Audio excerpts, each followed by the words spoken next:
ঈদের দিনটা সবার জন্য আনন্দের হয় না। এই কথাটা যারা মানতে না পারেন, দুঃখ কী জিনিস আপনি সেটাই জানেন না। ঈদের দিনটা অনেকেই শুয়ে এবং ঘুমিয়ে কাটিয়ে দেয়।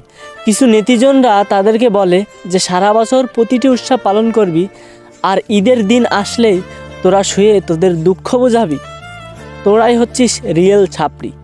আমি ওইসব নেতিজনদের বলতে চাই, যদি আপনি ঈদের দিন শুয়ে থাকা একজন ব্যক্তির মন পড়তে পারতেন, হৃদয়ের বেদনার কথাগুলো জানতে পারতেন, বুঝতে পারতেন, তাইলে আপনি তাদেরকে কষ্ট দিয়ে কোনো কথাই বলতেন না, উল্টে তাদেরকে আপনি সান্ত্বনা দিতেন। সারা বছরের বিভিন্ন আচার অনুষ্ঠান, উৎসব আর ঈদ উদযাপন বা ঈদ পালনের যে বিষয়টা, এইটার পার্থক্য আকাশ আর পাতাল। সারা বছরের বিভিন্ন অনুষ্ঠানে আপনি একা অ্যাটেন্ড করতে পারবেন আপনার পরিবার ছাড়া, একা এনজয় করতে পারবেন আপনার পরিবার ছাড়া। কিন্তু ঈদ এমন একটা আনন্দের দিন, এমন একটা খুশির দিন, যে দিনটাতে সবাই, প্রতিটা ব্যক্তি তার পরিবারের সাথে থাকতে চায়, তার ফ্যামিলির সাথে থাকতে চায়। ঈদের আনন্দটা তার পরিবারের সাথে সে ভাগ করে নিতে চায়, কিন্তু তা পারে কজন? যার এই পৃথিবীতে বাবা নেই সেই জানে বাবা ছাড়া ঈদের নামাজ পড়তে বা ঈদগাহে যেতে কেমন লাগে। যার মা নেই সেই জানে, সেই বোঝে, সেই উপলব্ধি করে, সেই মিস করে মায়ের হাতের রান্নাটাকে। ঈদের দিন মায়ের হাতের রান্না সেমাইটাকে। যার এই পৃথিবীতে বাবা মা কেউ নেই, তার দুঃখ সে বোঝাবে কাকে? একজন হতদরিদ্র পরিবারের পিতা বা মাতা যখন ঈদে তার সন্তানকে নতুন একটা জামা কিনে না দিতে পারে, তখন সেই পিতা বা মাতা ঈদের দিন ঈদ পালন না করে ঘুমিয়ে থাকে। আর আপনারা অনেকেই সেইটা নিয়ে সমালোচনা করেন, হাসি ঠাট্টা মশকরা করেন। কিন্তু আপনাদের কি এইটা করা একেবারেই উচিত ছিল? আপনাদের কি সামর্থ্য ছিল না আপনাদের প্রতিবেশীর, আপনাদের গ্রামের বা এলাকার ওই হতদরিদ্র পরিবারের সন্তানদেরকে একটা জামা কিনে দেওয়ার? আপনার কি সামর্থ্য ছিল না তাদেরকে দুটো পয়সা দেওয়ার? আপনার কি শুধুমাত্র সমালোচনা করারই সামর্থ্য আছে? ঈদের দিন চাই খামু, এনে তো আর কেউ তো আর দিবে না কোনো কিছু। চাই খামু, আমার কাছে জামা কাপড় নেই, বাবা মা থাকলে কিনা দিত। কিন্তু আমার একটা নতুন প্যান্ট আছে, ওই প্যান্ট যদি কেউ না কাপড় চোপড় দেয় ঈদের দিন, তাহলে ওই প্যান্ট পরেই কাটায় দেয়।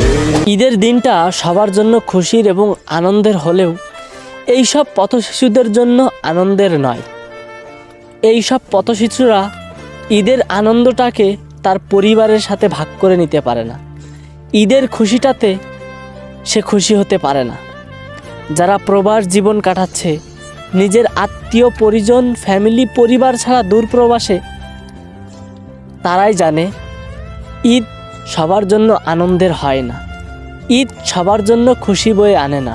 এরপরেও কি আপনি বলবেন যে যারা ঈদের দিনটাতে ঘুমিয়ে কাটায় বা শুয়ে থাকে তারা ধর্মবিদ্বেষী, তারা ছাপড়ি? তারা প্রতিটা উৎসব পালন করলেও ঈদের দিনটাকে পালন করে না? তাদের কি এখনও কি আপনি সমালোচনা করবেন? তাদের কি এখনও কি আপনি মনে মনে গালি দেবেন? আপনি তাদেরকে মনে মনে গালি না দিয়ে, তাদেরকে নিয়ে সমালোচনা না করে তাদের দুঃখটা বোঝার চেষ্টা করুন। ঈদের আনন্দটা তার সাথেও ভাগ করে নেওয়ার ট্রাই করুন। তার মনের এবং হৃদয়ের কষ্টটাকে বুঝতে চেষ্টা করুন। এক একজনের হৃদয়ে, এক একজনের মনে এক এক রকম কষ্ট এক একজনের ভিতরে থাকে। সেইটা বুঝতে হবে, জানতে হবে, তার কষ্টটা ভোলানোর চেষ্টা করতে হবে। তারপরেই তার সাথে ঈদের আনন্দটা ভাগ করে নিতে হবে। এটা যদি না হয়, তাইলে কি ইসলামের সৌন্দর্যটা কি রক্ষা করা যেতে পারে? আপনি যদি একজন শুয়ে থাকা, ঘুমিয়ে ঈদের দিন কাটানো মানুষকে নিয়ে সমালোচনা করেন, তাইলে কি সেটা সুন্দর দেখায়? কিন্তু আপনি যদি সেই মানুষটার দুঃখ এবং বেদনা জানতে পেরে সেই দুঃখ আপনি দূর করার চেষ্টা করলেন বা করে দিলেন, এইটা সুন্দর দেখায় না? ঈদের আনন্দ শুধু কি আপনার একার জন্য? সবাই মিলেমিশে আনন্দটা ভাগ করে নিলে বিষয়টা আরও সুন্দর দেখায় না? ইসলামটাকে আরও সুন্দর দেখায় না? তো আজকের ভিডিওটা ওই সব মানুষদের জন্য ছিল যারা ঈদের দিনে শুয়ে থাকা ঘুমিয়ে কাটানো মানুষদেরকে নিয়ে সমালোচনা করে, আলোচনা করে, ফেসবুক পোস্ট করে বা তাদেরকে নিয়ে হাসি মশকরা ঠাট্টা করে।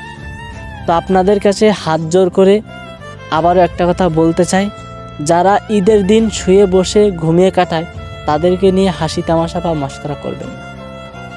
হতেও পারে সে বেঁচে আছে শুধু তার দেহটা নিয়ে।